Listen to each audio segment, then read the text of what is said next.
Self-confidence isn't an attitude that we can just adopt and use and keep within us, but rather it's something that's not adopted, but rather it's earned. And it's earned through doing things where you prove yourself to yourself. This is an inside job, right? This is self-cultivation, and it all really comes from the heart, not from the head. And in the martial arts, people are asked all the time to go beyond their perceived limits. And when they do that, they get this feeling of being capable. And capable leads to courage, and courage leads to confidence. And this is why the change is lasting in the martial arts, because we don't go through this once, we go through this regularly. And sometimes it gets even harder, but we're up for the challenge because we feel stronger. Ask any black belt, they will tell you that their black belt test was a transformative event.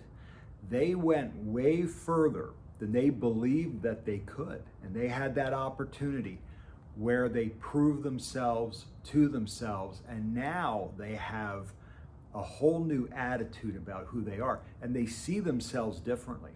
And this is especially important for kids as they're getting older and they're starting to form their opinions about themselves. Something like martial arts is perfect because it gives them a chance to be courageous. It gives them a chance to be committed to something.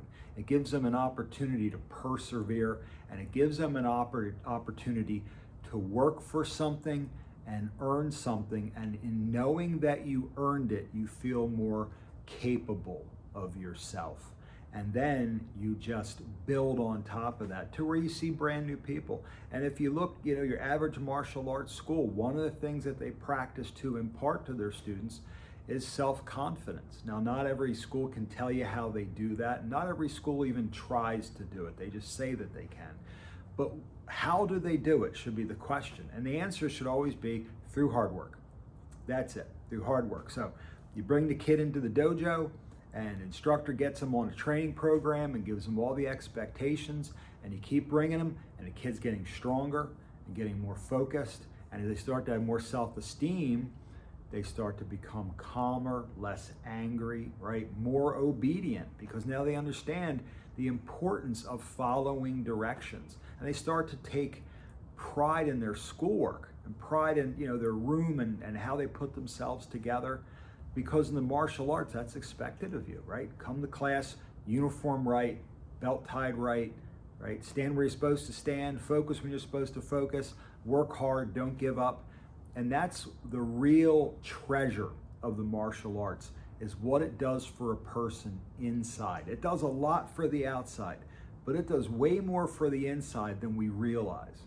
It really is a matter of you are not this person anymore. And then you don't really remember what it's like to be afraid all the time. You don't remember what it's like to feel powerless.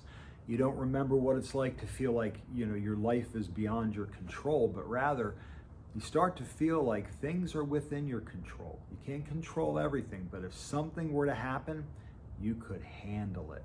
And we all need that. It doesn't matter if you're a kid or you're an adult. We need to have that feeling about ourselves that if something comes along and it's challenging, that I can handle it. I have it within myself to see this through. So there's a little bit about confidence in martial arts. So thanks for listening, and especially if you stuck around listening until the end.